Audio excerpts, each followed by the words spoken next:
Film की शुरुआत David rice नामक एक किशोर से होती है जो एक शांत ग्रामीण शहर में सामान्य जीवन जी रहा है और मिल्ली के साथ एक भावुक पल साझा करता है। वह एक सहपाठी है जिसका वह प्रशंसक है।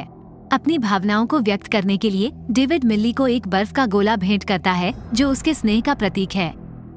हालांकि उनकी बातचीत मार्क नामक एक सहपाठी द्वारा बाधित होती है जो उपहार को जब्त कर लेता है और उसे जमी हुई झील पर फेंक देता है। निडर होकर डेविड बर्फ की दुनिया को पुनः प्राप्त करने का प्रयास करता है, जबकि मिल्ली इसके खिलाफ चेतावनी देती है। जैसे ही बर्फ रास्ता छोड़ती है, त्रासदी आती है जिससे डेविड ठंडे पानी में गिर जाता है। मिल्ली की मदद करने की कोशिशों के बावजूद डेविड बर्फ के नीचे फंस गया है और पानी की धारा में बह गया है। अचानक डेविड एक सार्वजनिक पुस्तकालय के बीच खुद को अस्त व्यस्त पाता है। भ्रमित और सदमे में वह सावधानी से पुस्तकालय से बाहर निकलता है, संयम बनाए रखने और संदेह पैदा करने से बचने का प्रयास करता है। घर लौटते हुए उसे अपने पिता विलियम के क्रोध का सामना करना पड़ता है जो उसकी देरी पर सवाल उठाते हैं। बचपन से ही अपनी मां की अनुपस्थिति के कारण अपने पिता के साथ तनावपूर्ण संबंध टूटने की स्थिति में पहुंच जाता है। एक गर्मागर्म टकराव में डेविड लाइब्रेरी में वापस टेलीपोर्ट करके भाग जाता है। अपनी नई क्षमता को महसूस करते हुए डेविड एक उज्जवल भविष्य की यात्रा पर निकलने का फैसला करता है। बचाए हुए पैसों से लैस होकर वह एक हलचल भरे शहर में जाने और एक नया रास्ता बनाने का साहसी विकल्प चुनता है। अपनी शक्तियों को समझने और नियंत्रित करने के लिए दृढ़ संकल्पित डेविड एक पार्क में अभ्यास करता है, दुनिया भर के विभिन्न पर्यटक आकर्षणों के लिए टेलीपोर्टेशन का प्रयोग करता है। हालांकि उसे एक सीमा का पता चलता है, वो केवल उन्हीं स्थानों पर टेलीपोर्ट कर सकता है जहां वो पहले जा चुका है। अपने अन्वेषण में डेविड की नजर प्रतिष्ठित स्थलों वाली एक पर्यटक पत्रिका पर पड़ती है। अपनी मां मैरी के साथ एम्पायर स्टेट बिल्डिंग की एक मार्मिक स्मृति भावनाओं में वृद्धि का कारण बनती है। उसके कमरे में वस्तुएं उड़ने लगती हैं और एक पल में डेविड एम्पायर स्टेट बिल्डिंग को टेलीपोर्ट कर देता है। जैसे जैसे यह एहसास होता है वह अपनी क्षमताओं की पेचीदगियों से जूझता है, टूटे हुए आयाम उसके सामने खुलते हैं। वित्तीय हताशा से जूझते हुए डेविड एक बैंक से चोरी करने के लिए अपनी असाधारण शक्तियों का उपयोग करने का संकल्प लेता है। एक साहसिक योजना को क्रियान्वित करते हुए वो बाथरूम का उपयोग करने की आवश्यकता का बहाना करके बैंक तक पहुंच प्राप्त करता है। अपनी संक्षिप्त यात्रा के दौरान डेविड ने अत्यधिक सुरक्षित तिजोरी के आंतरिक भाग की झलक देखी। अंधेरे की आड़ में वह तिजोरी में टेलीपोर्ट करता है और गलत कमाई से अपना बैग भरने के लिए कई यात्राएं करता है। अगले दिन रहस्यमय बैंक डकैती की जांच शुरू होती है। सरकार के लिए काम करने का दावा करने वाला एक व्यक्ति रोलैंड कॉक्स घटनास्थल पर आता है। वह सभी वीडियो निगरानी फुटेज और पिछले महीने में बैंक में प्रवेश करने वाले व्यक्तियों के नाम का अनुरोध करता है। रोलैंड टेलीपोर्टेशन के बारे में ज्ञान प्रदर्शित करते हुए सिद्धांत देता है कि चोरी इस अद्वितीय क्षमता वाले किसी व्यक्ति द्वारा की गई हो सकती है। वर्षों बाद डेविड न्यूयॉर्क शहर के एक शानदार पेंटहाउस में रहता है और विलासितापूर्ण जीवन जी रहा है। वैश्विक स्थलों की तस्वीरों से घिरे उनके गुप्त कमरे में दुनिया भर की मुद्राओं का संग्रह है। उनकी नई संपत्ति उन्हें पहले अकल्पनीय तरीके से दुनिया की यात्रा करने और अनुभव करने की आजादी देती है। एक दिन लंदन के एक बार में डेविड को एक आकर्षक महिला दिखाई देती है। आवेगपूर्वक वह एक अन्य पर्यवेक्षक ग्रिफिन का ध्यान आकर्षित करते हुए उसकी तरफ टेलीपोर्ट करता है। रोमांस की एक रात सामने आती है जिसके बाद डेविड की फिजी की भारी लहरों पर यात्रा और मिस्र में स्फिंक्स के ऊपर दोपहर का भोजन होता है। दूर के ट्रॉपिकल जंगल में एक अन्य टेलीपोर्टर भागने का प्रयास करता है लेकिन विद्युतीकृत तारों में फंसकर केबल में फंस जाता है। संघर्ष करते हुए और एक पेड़ में उलझा हुआ रोलैंड बंदी टेलीपोर्टर की ओर बढ़ता हुआ दिखाई देता है जो एक आसन टकराव का संकेत देता है। पकड़ा गया टेलीपोर्टर विद्युतीकृत तारों में उलझा हुआ रोलैंड से उसके निर्दयी कार्यों का कारण पूछता है। रोलैंड का दावा है कि टेलीपोर्टेशन क्षमता वाले व्यक्ति घृणित हैं जिन्हें समाप्त किया जाना चाहिए। दृढ़ संकल्प के साथ उसने टेलीपोर्टर पर चाकू से हमला कर दिया जिससे उसकी जीवन लीला समाप्त हो गई। जैसे ही रोलैंड को बहुत पहले हुई बैंक डकैती के संबंध में एक फोन कॉल आता है, अतीत और वर्तमान की गतिविधियों का जटिल जाल कसना शुरू हो जाता है। अपने भव्य न्यूयॉर्क अपार्टमेंट में लौटते हुए डेविड का स्वागत एक अप्रत्याशित उपस्थिति रोलैंड द्वारा किया जाता है। ऐतिहासिक बैंक डकैती की जांच करने का दावा करते हुए रोलैंड ने खुलासा किया कि वह एक पुलिस अधिकारी नहीं है। डेविड के जाने के अनुरोध को नजरअंदाज करते हुए रोलैंड ने उसे डंडे से बिजली का झटका दिया। डेविड टेलीपोर्ट के लिए संघर्ष कर रहा है, रोलैंड के लगातार हमले से विफल हो जाता है। एक भयंकर टकराव शुरू हो जाता है, जिसकी परिणति रोलांड द्वारा डेविड को एक केबल जोड़ने से होती है, जिससे वो दूर तक टेलीपोर्ट नहीं कर पाता। आजादी के लिए बेताब डेविड एक छुपे हुए कमरे में टेलीपोर्ट करता है, पैसे लेता है और अपने पिता विलियम के घर पर फिर से प्रकट होता है, जिससे वो हतप्रभ रह जाता है। एक भावुक क्षण में विलियम ने अपने बेटे के लापता होने के बारे में अनिश्चित होने पर डेविड से रुकने का आग्रह किया। क्षणभंगुर आश्वासन देते हुए डेविड फिर से गायब हो गया। अगले दिन वो मिल्ली को एक बार में काम करते हुए पाता है और पूर्व बदमाश मार्क के साथ विवाद के कारण डेविड उसे बैंक की तिजोरी में टेलीपोर्ट कर देता है। मिल्ली के साथ दोबारा जुड़कर डेविड अपने कार्यों की जटिलता को छिपाते हुए एक बैंकिंग पेशे की कहानी बुनता है। मिल्ली की यात्रा करने के सपने को जानने के बाद डेविड ने उसे रोम में आमंत्रित किया और बेहद उत्साह के साथ उसका स्वागत किया। उनके द्वारा अदृश्य ग्रिफिन डेविड के अतीत का एक व्यक्ति चुपचाप भाग्य को प्रकट होता देखता है। रोम के कालातीत आकर्षण में डेविड और मिल्ली खुद को कोलोसियम के राजसी आकर्षण में डुबो देते हैं। इस बीच रोलैंड सीआई ऑपरेटिव के रूप में बैंक घटना के बारे में मार्क से पूछताछ करने के लिए एक पुलिस स्टेशन में घुसपैठ करता है। रोम में मिल्ली की मौजूदगी का पता चलने पर रोलैंड रहस्यों और संबंधों के जाल में फंस जाता है। बाद में एक रोमन अपार्टमेंट की सीमा के भीतर डेविड और मिल्ली एक अंतरंग बातचीत साझा करते हैं, अपने अतीत को दर्शाते हैं और वर्तमान के क्षणभंगुर क्षणों का स्वाद लेते हैं। जैसे जैसे रोमांस पनपता है और एक भावुक चुंबन में परिणत होता है, माहौल बदल जाता है।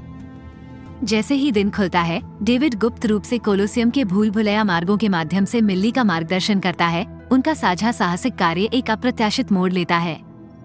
प्राचीन क्षेत्र की छाया में डेविड का सामना ग्रिफिन से होता है, जो एक साथी जंपर है जो उनकी तरह की छिपी हुई वास्तविकता को उजागर करता है। ग्रिफिन डेविड की सुखवादी जीवन शैली की निंदा करता है और टेलीपोर्टर्स को खत्म करने के लिए तैयार किए गए एक समूह पलाडिन को बेनकाब करता है। दो राजपूत एकाकार हो जाते हैं, जिससे भयंकर युद्ध होता है। विद्युतीकृत केबल के जाल में फंसकर डेविड फिर से अपनी टेलीपोर्टेशन क्षमता खो देता है।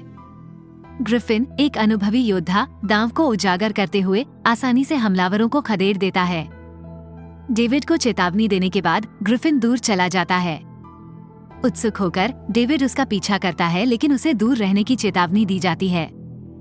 मिल्ली के पास लौटने पर उसे बचाने के डेविड के प्रयास लड़खड़ा गए, क्योंकि पुलिस ने हस्तक्षेप किया और उसे कोलोसियम में घुसने के लिए गिरफ्तार कर लिया।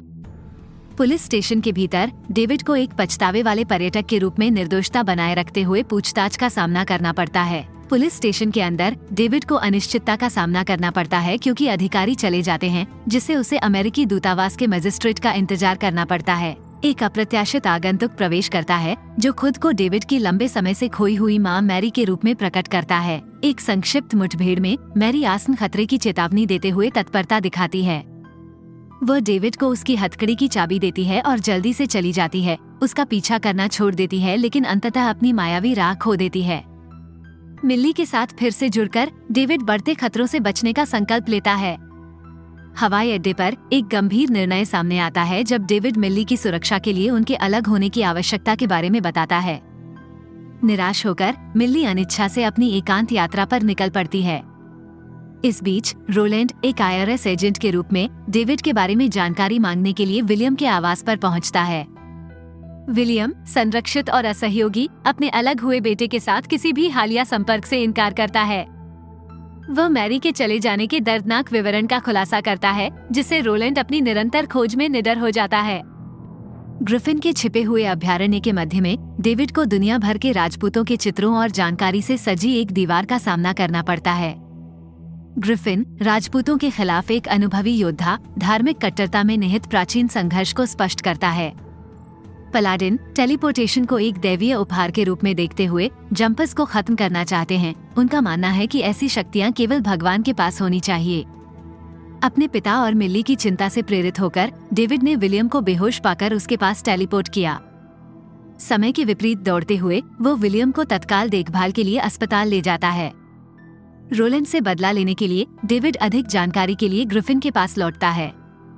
पिछली मुठभेड़ों से आहत ग्रिफिन अथक राजपूत का पीछा न करने की सलाह देता है। मिल्ली के खतरे को महसूस करते हुए डेविड ने ग्रिफिन के साथ गठबंधन का प्रस्ताव रखा, जो रोलैंड के संभावित ठिकाने के बारे में जानने पर अनिच्छा से सहमत हो गया।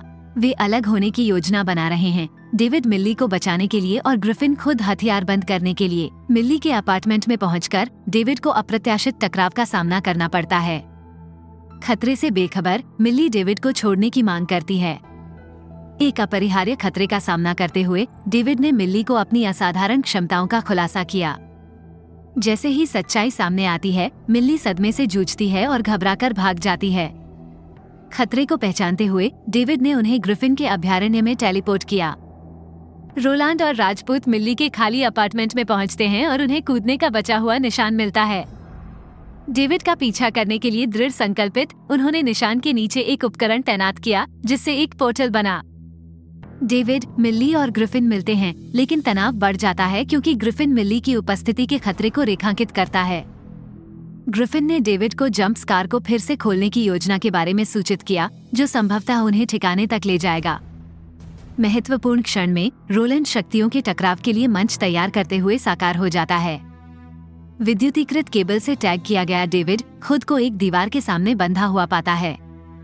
जैसे ही झड़प शुरू होती है, डेविड को ग्रिफिन के जाने माने राजपूतों के संग्रह में मैरी की एक तस्वीर दिखाई देती है। विद्युतीकरण संघर्ष तेज हो जाता है क्योंकि ग्रिफिन अपनी टेलीपोर्टेशन कौशल का उपयोग करता है और रोलैंड पलाडिन तकनीक का उपयोग करता है। एक भयंकर टकराव सामने आता है जिसमें ग्रिफिन और रोलैंड प्रभुत्व के लिए जूझ रहे हैं। ग्रिफिन को एक फायदा मिलता है, वो रोलांड को ठिकाने से बाहर निकाल देता है और उसके बाद एक उच्च जोखिम वाली रणनीति तैयार करता है, एक तेज रफ्तार बस जो रोलांड की ओर तेजी से बढ़ रही है। टालमटोल के एक क्षण में रोलैंड आने वाली बस से बाल बाल बच जाता है, जो उसकी चालाकी का प्रमाण है। मिल्ली को जब पता चला कि डेविड दीवार से चिपक गया है, तो वो रोलांड से आसन खतरे से अनजान होकर उसे मुक्त करने का प्रयास करती है।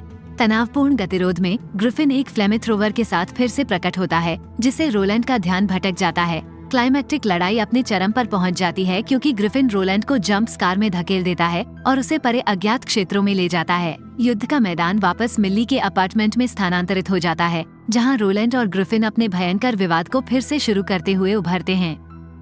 ठिकाने की सुरक्षित सीमा के भीतर मिल्ली ने डेविड को उसकी कैद से सफलतापूर्वक रिहा कर दिया। हालांकि उसकी तत्काल प्रतिक्रिया स्पष्ट है, वह अपने आसपास होने वाली अशांत घटनाओं से खुद को दूर करते हुए अपने सामान्य जीवन के आराम में लौटने की इच्छा रखती है। सामान्य स्थिति के लिए मिल्ली की दलील का सामना करते हुए डेविड अनिच्छा से उसकी बात मान लेता है और उसे वापस परिचित के पास टेलीपोर्ट करने की तैयारी करता है। जैसे ही डेविड मिल्ली के जाने की तैयारी करता है, ग्रिफिन पलाडिन के जंप स्कार ओपनर को पकड़कर दृश्य में फिर से प्रवेश करता है। ग्रिफिन के प्रयासों के बावजूद लंबी छलांग का निशान राजपूतों को एक केबल लॉन्च करने, मिल्ली को फंसाने और उसकी इच्छा के विरुद्ध जबरन उसे अपार्टमेंट में वापस ले जाने का अधिकार देता है। मिल्ली को बचाने की तात्कालिकता का सामना करते हुए ग्रिफिन ने एक कट्टरपंथी योजना का खुलासा किया, राजपूतों को निश्चित रूप से खत्म करने के लिए एक बम बनाना। डेविड कठोर दृष्टिकोण पर सवाल उठाता है, लेकिन ग्रिफिन उपयुक्त अवसर का लाभ उठाने पर जोर देता है। बम के साथ टेलीपोर्ट करने का प्रस्ताव रखते हुए ग्रिफिन को डेविड की तीव्र आपत्ति का सामना करना पड़ता है। तनाव बढ़ जाता है, जिससे ठिकाना परस्पर विरोधी रणनीतियों के लिए युद्ध के मैदान में बदल जाता है। डेविड ने बम को जब्त कर लिया और दूर टेलीपोर्ट कर दिया और ग्रिफिन को अपने साथ लेकर एक बड़े जोखिम वाले प्रयास की शुरुआत की। टकराव उन्हें विभिन्न स्थानों, मिस्र, सैन फ्रांसिस्को, न्यूयॉर्क के माध्यम से आगे बढ़ाता है। प्रत्येक टेलीपोर्टेशन के साथ बम के रिमोट डेटोनेटर पर तीव्र लड़ाई होती है। उनकी उन्मादी यात्रा उन्हें एक युद्धग्रस्त देश में ले जाती है, जहां ग्रिफिन डेटोनेटर पर नियंत्रण हासिल कर लेता है। उससे अनजान एक खतरनाक तोरण उन पर उतरता है। एक निर्णायक कदम में डेविड ग्रिफिन को सीधे गिरते हुए तोरण के रास्ते में टेलीपोर्ट करता है और उसे विद्युतीकृत धाराओं के जाल में कैद कर लेता है। निडर ग्रिफिन 5 राजपूतों का सामना करने की निरर्थकता पर जोर देते हुए डेविड को हतोत्साहित करने का प्रयास करता है। फिर भी डेविड मिल्ली को बचाने के अपने दृढ़ संकल्प में दृढ़ है। डेविड मिल्ली को राजपूतों के चंगुल से छुड़ाने के लिए कृतसंकल्प होकर वापस अपार्टमेंट की ओर भागता है। जैसे ही वह मिल्ली के पास पहुंचता है, एक अशुभ घात सामने आता है। वो 5 विद्युतीकृत केबलों में उलझ जाता है, जिन्हें राजपूतों ने बेरहमी से अपार्टमेंट में बांध दिया था। निडर होकर डेविड केबलों के खिलाफ कुश्ती लड़ता है, दूर टेलीपोर्ट करने की सख्त कोशिश करता है। उसकी शक्तियों पर दबाव से हिंसक झटके आते हैं, जिससे पूरा अपार्टमेंट कांप उठता है और तीव्र ऊर्जा के कारण टूट जाता है। अपने संघर्ष में लगे रहने पर डेविड का अंतिम प्रयास एक महत्वपूर्ण टेलीपोर्टेशन में समाप्त होता है, जो पूरे अपार्टमेंट को वापस शांत झील में ले जाता है, जहां उसने पहली बार अपनी असाधारण क्षमताओं की खोज की थी। अचानक स्थानांतरण ने अधिकांश राजपूतों को अक्षम कर दिया, कुछ ने झील की गहराई में दम तोड़ दिया। बाद के टेलीपोर्टेशन के साथ डेविड अपार्टमेंट को उसके मूल स्थान सार्वजनिक पुस्तकालय में लौटा देता है। इसके बाद डेविड को होश आया और उसने रोलैंड को अभी भी जीवित लोगों के बीच पाया। इस अवसर का लाभ उठाते हुए डेविड ने तुरंत रोलैंड को टेलीपोर्ट किया और उसे ग्रांड कैनन के विशाल विस्तार में फंसा हुआ छोड़ दिया। समय आगे बढ़ता है और डेविड अपनी मायावी माँ मैरी के साथ फिर से जुड़ने का प्रयास करता है। मैरी के निवास पर डेविड की मुलाकात उसकी सौतेली बहन मैरी की बेटी से होती है। डेविड और मैरी के बीच प्रत्याशित पुनर्मिलन अंततः घटित होता है। मैरी ने एक चौंकाने वाला रहस्योद्घाटन किया, वो भी एक योद्धा है। जब डेविड ने पहली बार 5 साल की उम्र में अपनी टेलीपोर्टेशन क्षमता का प्रदर्शन किया